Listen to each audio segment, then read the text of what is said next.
Everyone. Thank you so much for joining this session today. Hopefully, you're in the right place.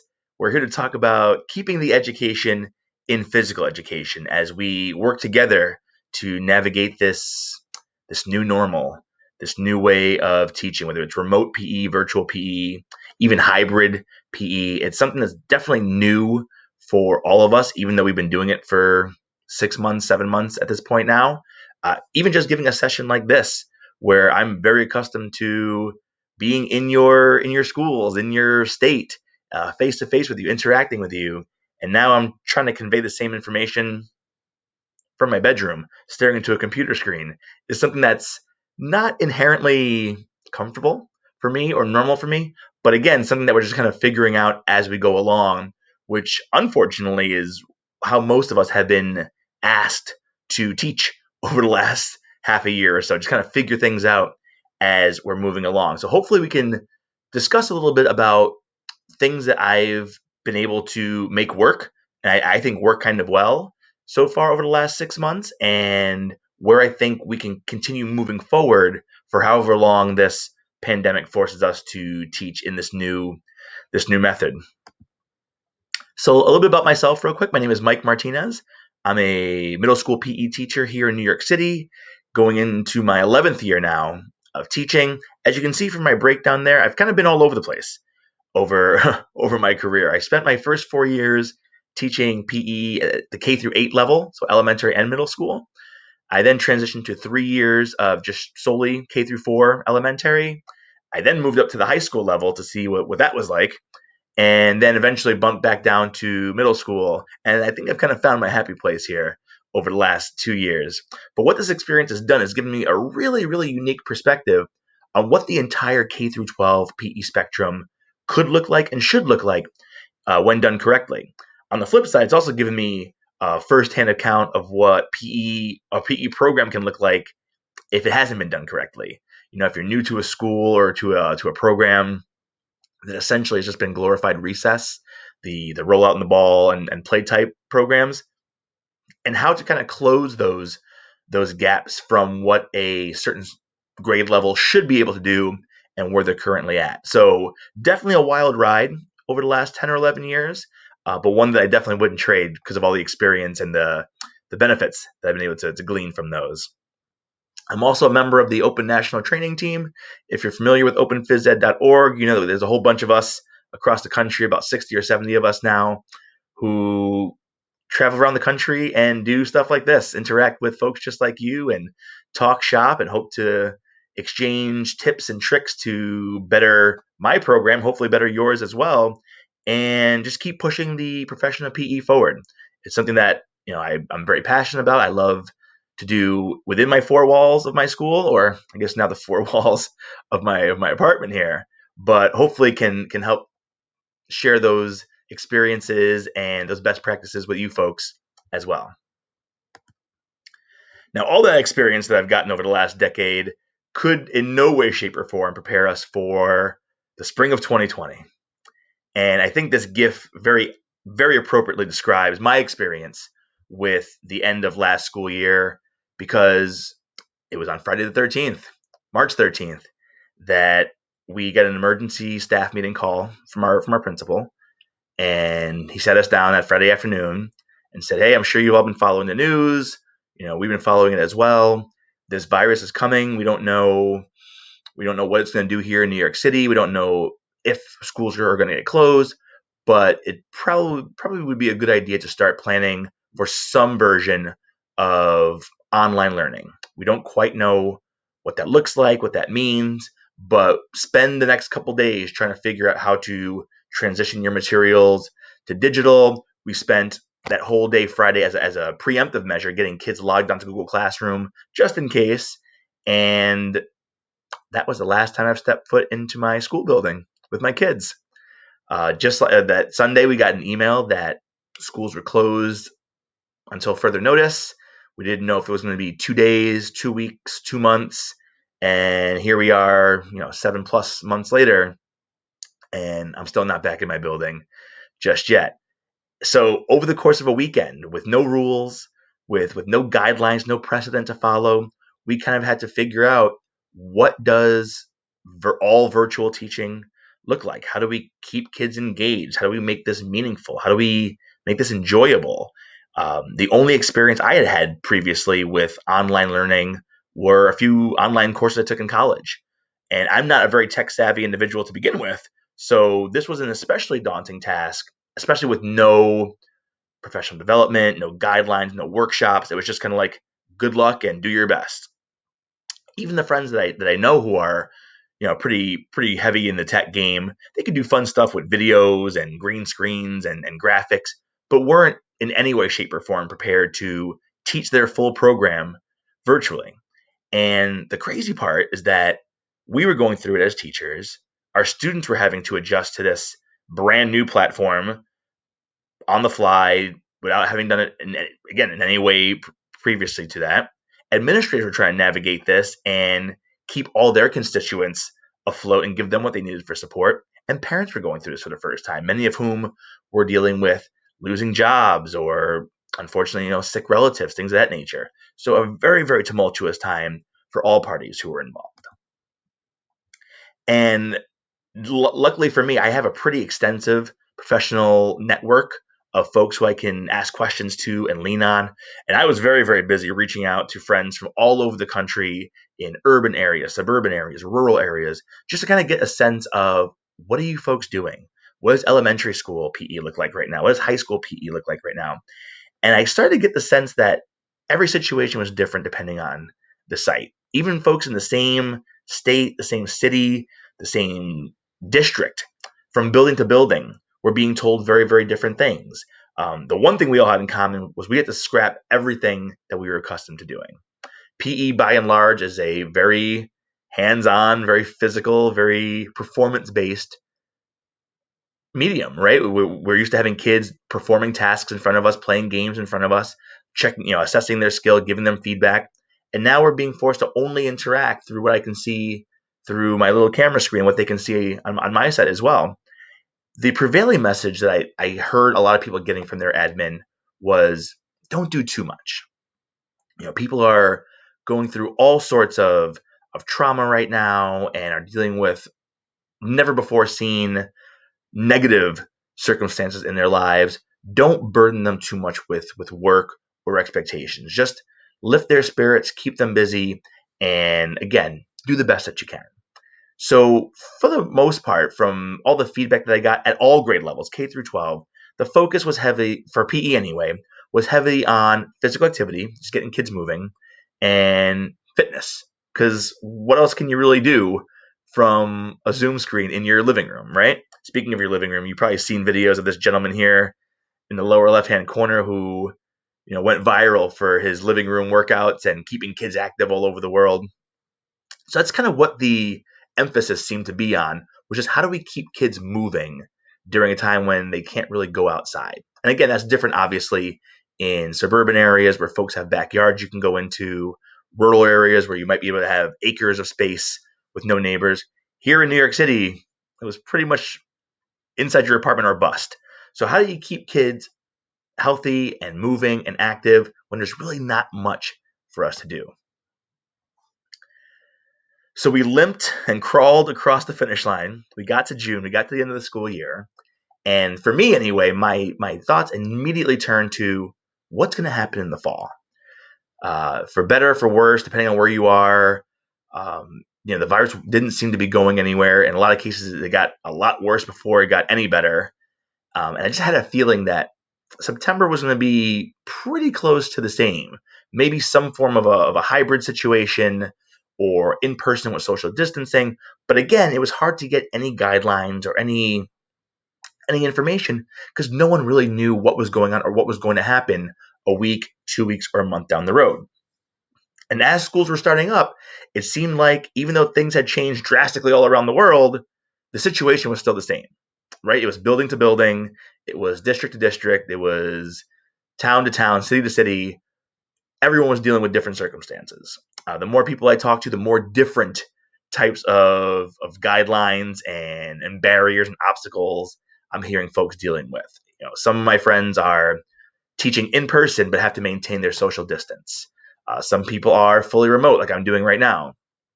Some people have a hybrid version where the kids are in person 1 or 2 days a week, they're at home 1 or 2 days a week, or something in between. We have to ask questions about masks. Can kids have mask breaks? Do they have to have them on when they're being physically active? Are we allowed to use equipment? Are we not allowed to use equipment? Do we have to like spray everything down before, during, and after it's being used? I've heard some cases where kids can be physically active, but not too active because the harder they breathe, the more they're exhaling and more droplets can come flying out of their mouths and nose. Uh, do you have an outdoor space you can use? Are you mandated to only be outdoors? How does that change in October, November, December here in the Northeast?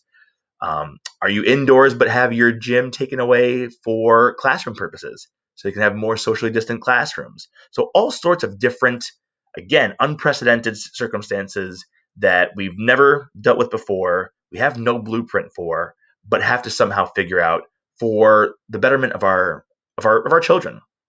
One thing I knew was certain for me was that regardless of what the circumstances were, I had to get back to teaching. It wasn't, and I mean actual teaching. It wasn't enough for me to say, well, I gave the kids a workout they can do and an activity sheet, and I'm going to hope they do it or hope mom and dad check off on it that they completed it. I wanted to get back to creating as close to the physical education environment that my kids were accustomed to, but be able to provide that virtually. So I kind of broke down what comprises my program. What does my PE program look like? And of course, there is a fitness element to it. We are trying to teach kids how to maximize what their bodies can do and take the best care of their bodies as possible. Teach them why it's important to be active, to eat healthy, and all that good fun stuff. But I did want to also get back to skill development. Again, maybe it's that K through 12 spectrum that I've seen, but I can only imagine what's going to happen to my last year's fifth graders if they are home for a full year without learning, without moving, and then come back in seventh grade and want to get into more advanced games and concepts and strategies and offense and defense, but haven't really learned anything in a year and a half. So I want to be able to still drive those concepts home in a way that is authentic and that's meaningful, but accessible to what my students are dealing with. And again, everyone in every part of the country has different circumstances, but I guess I tend to think of the urban city environment as a great place to start planning wise, because if I can plan something that you can do effectively in your living room with modified equipment, you can certainly bring that outside to your backyard and expand upon it and make it even more meaningful. I wanted to get back to assessment and giving kids feedback and making it feel like school, making it feel like something that they are familiar with and something that they feel like they're learning from versus busy work. The last thing I want to do, especially with my middle school students, is give them something just for the sake of giving them something. I want them to understand why it's important and why it's meaningful for them so they can buy into it and engage as well. I also want to increase student interaction. The thing that probably killed me the most was that at the end of the school year, my kids who had to go full virtual had already been in school for 7 months. They already had their friend groups and their besties, the kids they pal around with at lunchtime and at recess, things of that nature. So going home for them maybe wasn't as bad because they had those connections already. My fifth graders who are coming in this year, it's their first year of middle school. They don't know anybody. And now they're starting in their homes, only seeing 25, 30 faces on a Zoom screen and are missing that interaction, that key social piece. So I definitely want to increase that as we move forward as well. And as you can see, arguably the most important one for me, I want to inject the fun back into learning again. I'm a big silver linings guy. I'm a big optimist type guy. What if this is an opportunity for us to kind of rethink how we do things and kind of blow the whole system up and start all over again, right? Uh, I want to make sure that I could, in any way that it was possible, inject fun back into a time that just really hasn't been very fun for most people. So those were kind of the key components that I was focusing on as I start to build my brand new curriculum to prepare for online learning. Again, going into the fall, not knowing how long this was going to last. We're currently being told that I'm fully virtual until the end of our first trimester. I have a feeling not much is going to change between now and the end of November. So who knows how long we're doing this for. So first I want to talk a little bit about the fitness component of what I'm trying to do. with anything that I'm teaching virtually, the first thing I have to think about to myself is what is accessible to my kids? What do they have access to, whether it's equipment or space or time, all these obstacles, these variables to navigate around. In most cases, I'm dealing with situations where kids don't have very much equipment and don't have very much space. So it was important to me as I model whatever exercises or routines we're doing to show them that I can do it in this little 5 by 5 square in my bedroom in between my desk, my bed, my dresser, and my table over here. If I can do it in this space, they can do it in the corner of their bedroom or in the corner of their living room or in a hallway. So I want to take the space barrier out of the way. Every single thing we're going to do are just body weight type exercises only, so no equipment is needed. And I want to give a variety or a mixture of teacher led and instructional videos. And the reason for that is I'm sure you are all very, aware of this as well, but in the gym, we try to limit our teacher talk as much as we can. But when we shift to virtual, I find myself having to talk almost the entire class period now. And that's just not something that I enjoy. I don't think they want to hear my voice for 45 minutes at a time either. So if I can help with their already short enough attention spans and have them listen to me for a short period, then watch an instructional video for a couple of minutes, then back to me, then back to the video. It helps to keep their attention spans fresh as they're shifting their focus from one instructor to the next, and keep things, somewhat exciting and engaging. I also opted for intensity over time. And what I mean by that is I don't know many adults even who readily enjoy doing a 45-minute workout, maybe even a 30-minute workout every single day. So, especially for students who probably haven't been very active over the last few months or so. So my thought was let's start small but intense. So let's start with a 4-minute Tabata style workout where we're performing an activity for 20 seconds, then resting for 10, performing for 20, resting for 10, so on and so forth for 4 minutes. Now I can make that 4 minutes as intense as I want. We can throw squats and burpees and high knees, but it's only 4 minutes. So I kind of use that as my motivating tool to tell them, listen, let's go hard for 4 minutes, and then we can sit and catch our breath and slowly build up the time and slowly add in more activity as the year goes on. I also want to use this opportunity to dive deeper into things that, quite honestly, I don't think I do a very good job of in the classroom.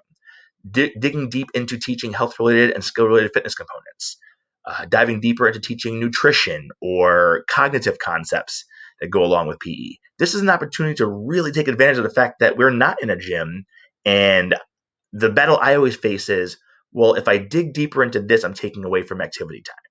If you're someone who only sees your kids twice a week, 3 times a week, you want to get them as active as possible. And anytime you give them a pencil and a paper, it's taking away from movement.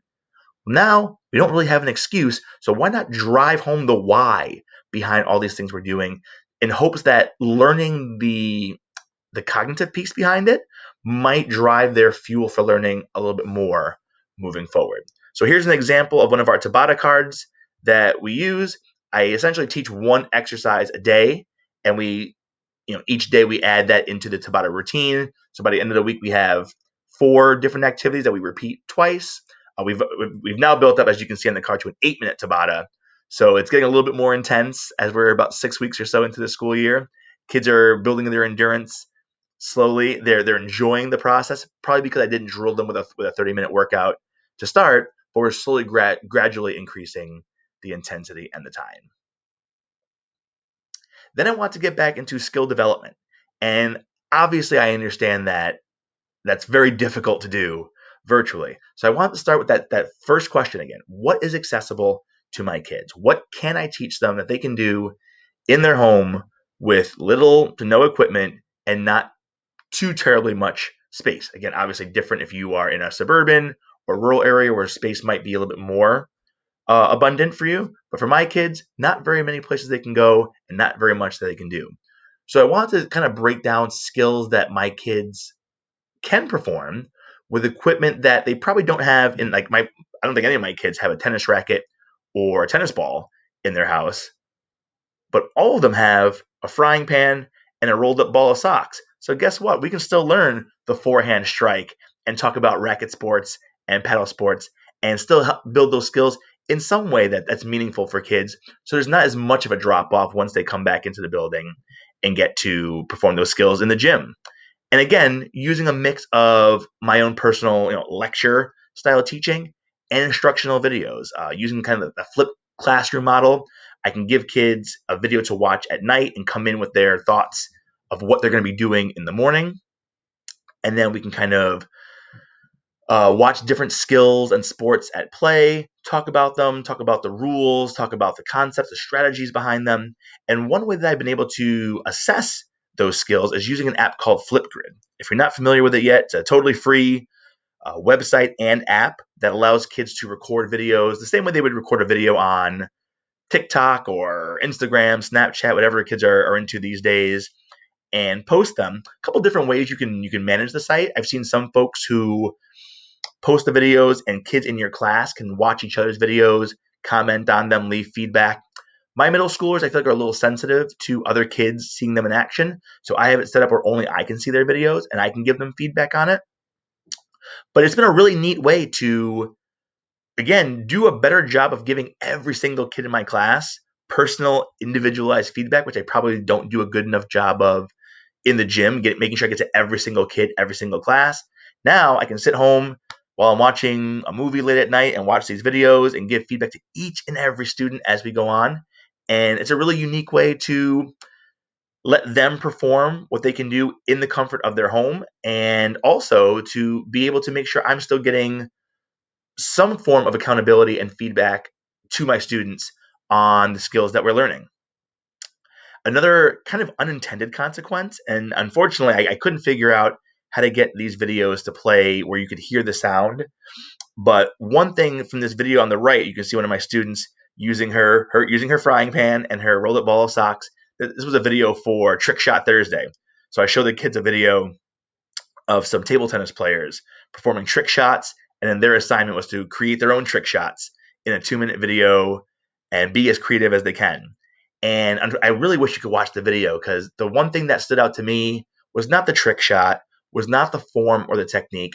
It was hearing the student and her mother interacting and hearing the laughing and hearing the joy that this one silly 2-minute video attempt brought into their household.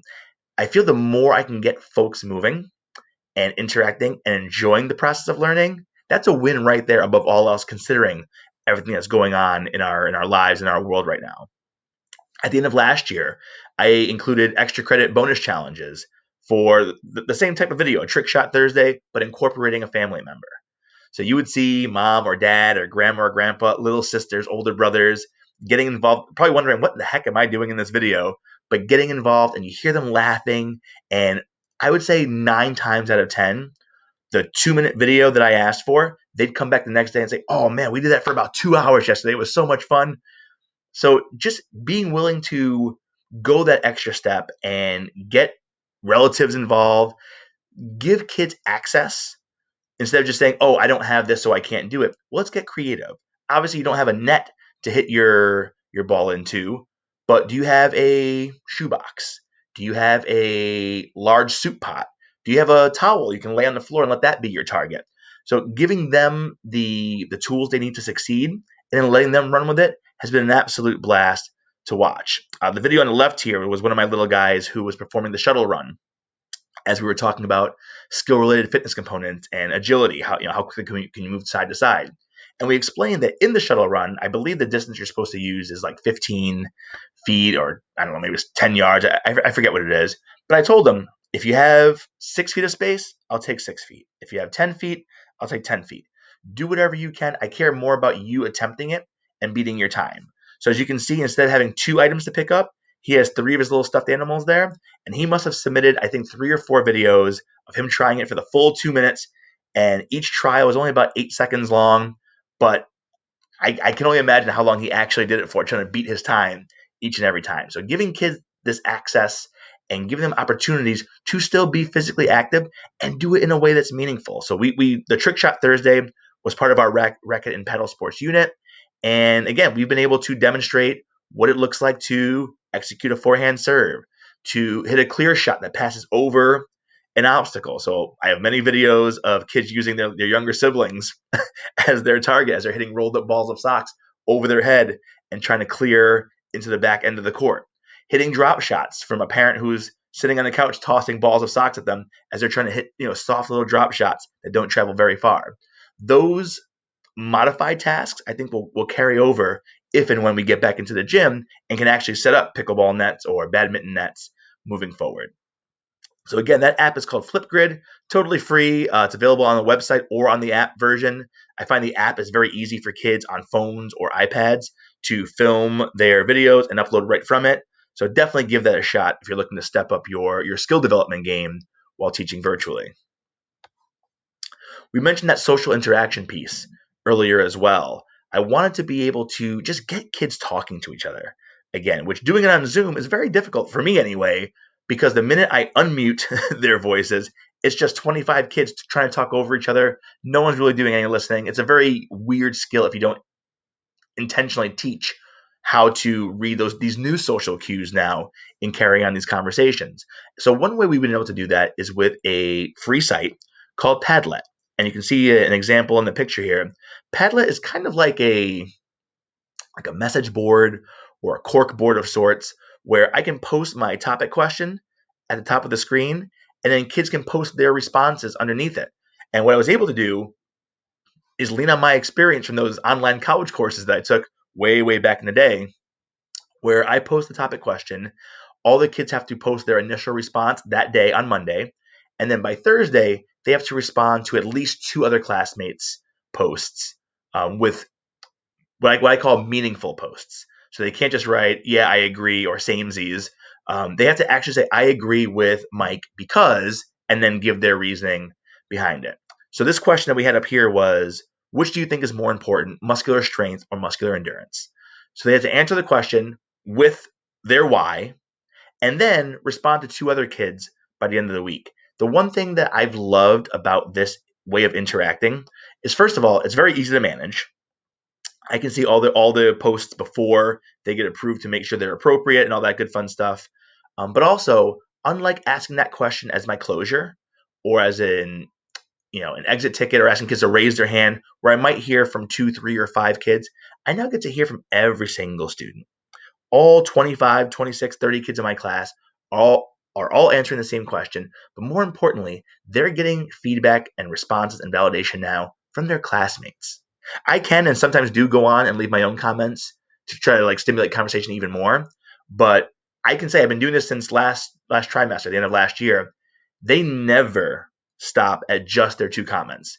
They want to, especially if you don't agree with their position, they want to have that back and forth, and doing it in a way where they're not talking over at anyone. You get a chance to say your piece, and every single kid now gets feedback from a peer, which I think is a very, very valuable tool that, again, I know I don't do well enough normally in the gym. So a very, very powerful way to raise the level of conversation. And they can be silly or serious. We did one recently that was, are you Fortnite or Among Us, which are 2 of the big games that all my kids are playing. That was probably the longest Padlet that I've had in quite some time. But it's really neat to also then teach, some of those softer skills, like, okay, you pick muscular strength, I pick muscular endurance. Neither of us are wrong.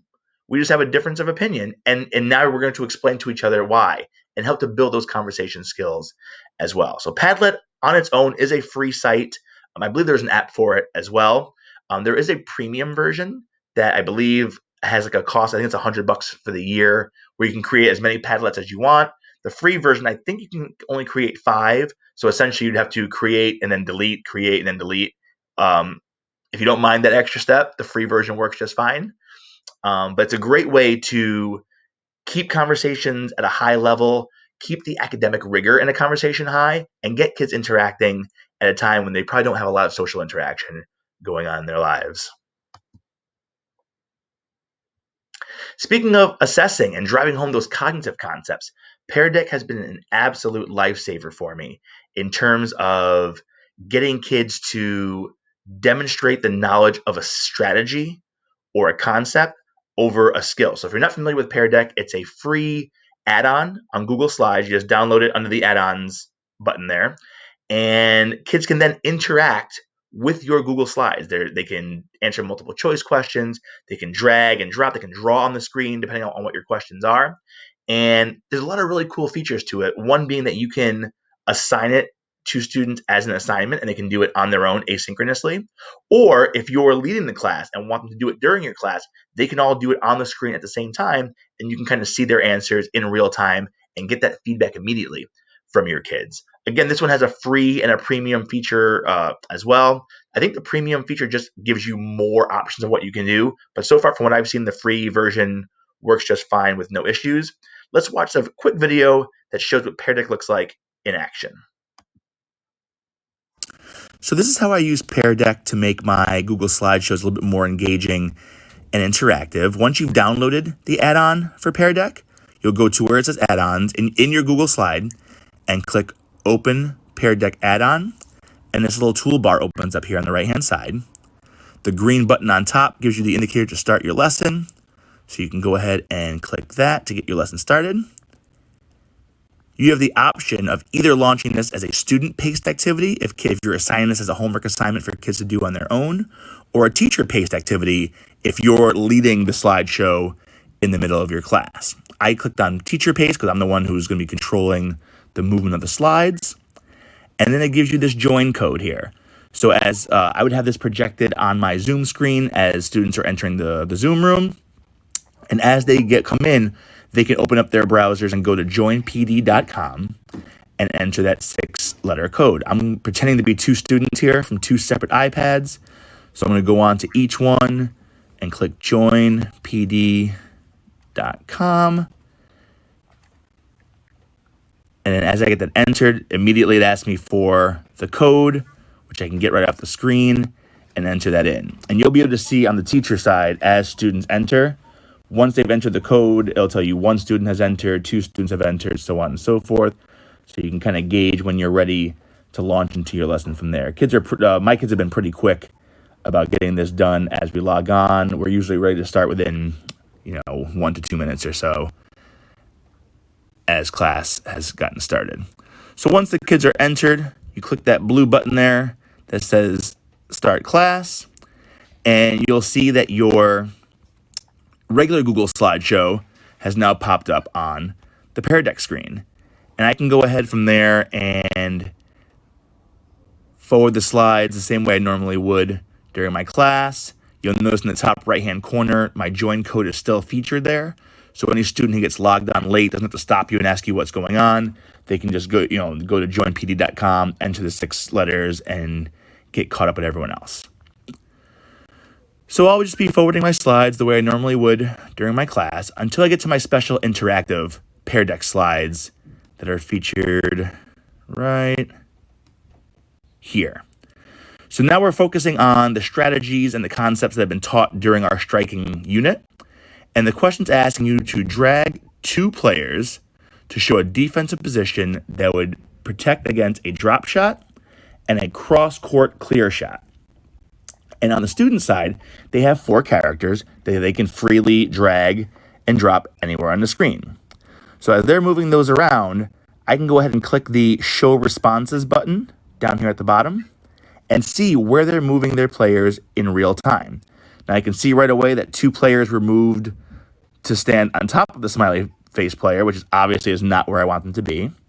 And student number 2 took all 4 of his or her people and put them all in the same location. That's a great time for me to hit the Lock Responses button there, which gives the students an alert on their side showing that the responses have been locked. They can no longer slide people around, and we can have a reteach break and explain, well, first of all, badminton is not a 4-on-2 sport, so I shouldn't have 4 people on the court.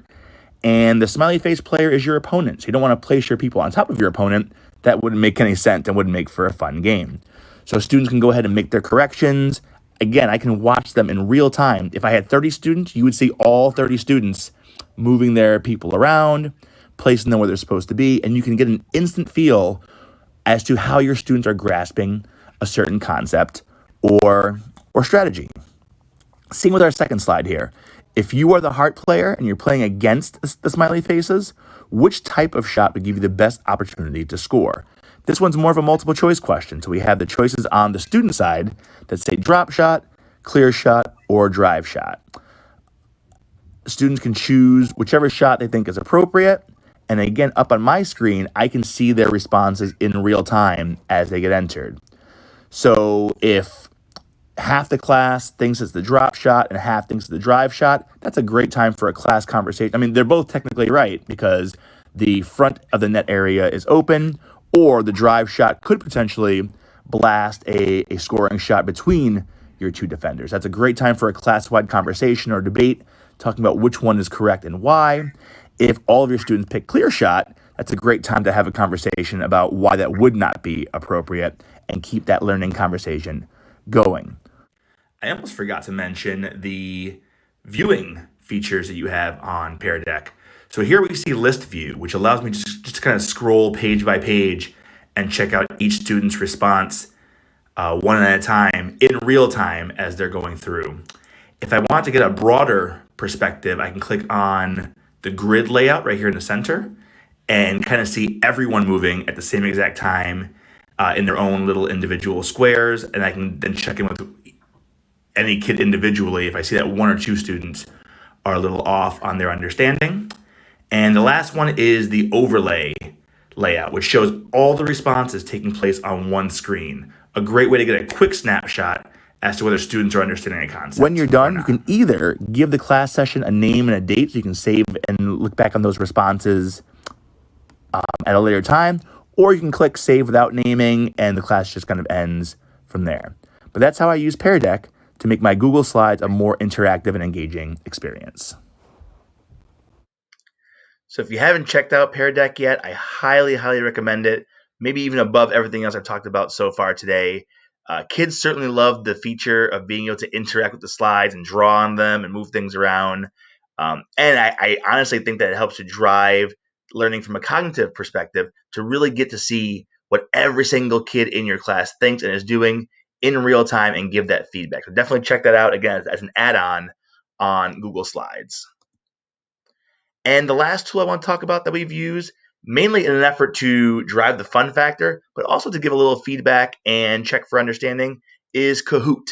I know this is not really a new tool, but if you have not used it before, I use it mainly as a review tool. We've done some that were silly as like an incentive where kids can post their questions about their favorite video games or TV shows or entertainers, and we do it as a class that way. But largely I use it as a review tool leading up to a quiz or a test. Again, it's quick, it's easy, most importantly, it's free, and it's fun for the kiddos. So essentially you go on, you create an account, you can load up your questions, and then it's kind of like a trivia style game for kids to interact with on the screen. Let's watch another real short video on how I use Kahoot as a fun review tool in my classes. So what you're seeing here is the back end or the teacher-facing side of Kahoot, where all my quizzes and review Kahoots are located. All the ones I've created are housed. I'm going to go ahead and click on the Intro to Racket and Paddle Sports quiz and click play. Two different options here. They have the teacher option, so I can control all the action, or if you want to assign this for students to work on their own, you can assign it to them and it'll be a student-paced Kahoot instead. Then it gives you the option of either playing on one-on-one devices, which all my kids are obviously because they're at home doing this virtually. But if you were not one-to-one with devices, if you were in school and wanted 2 or 3 kids per iPad, per computer, you can do the team version as well. Once you click on that, it will generate a PIN code for you. So all the kids have to do is go to either www.kahoot.it or to the Kahoot app and open those up. Either one works just fine. And I'll ask them to enter their game PIN. The game PIN is the 7-digit number you see there. That's being shared on my screen. Once they enter the game PIN, it'll ask them for their username. So they'll enter in whatever initials or nickname or their actual name, however you want to manage that within your class. And their names will start to pop up. Once all the kids are in there, the questions will start and the game begins. The questions are all broadcasted on my screen, which they can all see because I'm sharing my screen via Zoom. The answers are showing up on their side, the red, blue, orange, and green. So all they have to do is click the appropriate color, the appropriate answer, and that locks in their answer. These questions are preset for 20 seconds each, But if all the students answer the question earlier than that, it automatically ends the question and moves on. So it kind of saves you time that way. I only have 3 kids demoing this, so it's moving a little faster than it normally would if you had 20 or 30 kids. The kids get points for correct answers. They get bonus points for speed and for consecutive correct answers. So it's a fun way to build excitement in your class and to make review more interactive and more exciting. I highly recommend using Kahoot in your classes. I can say we use this probably once a week, at least once every other week as a review tool. And for the last 6 weeks, every single day, instead of kids asking me, "What are we doing today?" when they walk into the gym, every day they're asking, "Can we do Kahoot today?" So if that's not a testimony to how much fun this is and how much kids enjoy it, I don't know what else is. I highly recommend it. Again, it's free, so no reason to not give it a shot. It's pretty easy to create your own quizzes or Kahoots as they call them, and get kids on there and get them rocking and rolling with that. So give that a shot if you're looking to increase fun in your turn in terms of reviewing and assessing your kids as well. That's all I got for you folks. I think those 4 tools have really made online learning something that I hesitate to say that I'm enjoying, but I'm definitely enjoying it more now than I was 6 months ago when we were doing this in March and April of last year. I can already feel that it's more meaningful for kids. It's definitely more enjoyable, and I'm actually feeling like I'm teaching again. Maybe not the way that I prefer to be doing it, but definitely making more of a difference now than I was when I was flying by the seat of my pants, 6 months ago. Thank you for coming to this session today. I hope you find at least one of these tools to be helpful in your environments and situations.